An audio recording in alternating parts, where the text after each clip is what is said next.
Mobaayilii tokko bitiin ergime. Maqaa keetiin hin qabadha. Sayyuu salphatu iPhone jedha. iPhone damoza ko jeemee qaatiin iPhone bitee ergaaf. Kunoo laakotta akkasiin hojjedhu shi. Dafqii nyaadhu kottu dafqii bitadhu. Rakkoo tokkoon qabu gaafa dafqa keetiin bitadhu akka tistimii nyaa'u barreen saallee. Argilaa kunoo.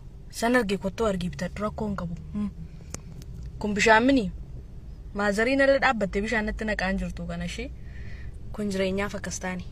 Gaafa dafqitee nyaattu immoo kana caalaa sitti tola. Okay?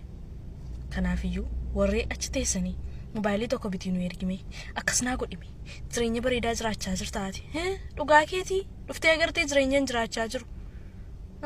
Dhuftee agartee akkan itti jiraachaa jiru. Kottu argi. Inni rakkoon qabu. Okay?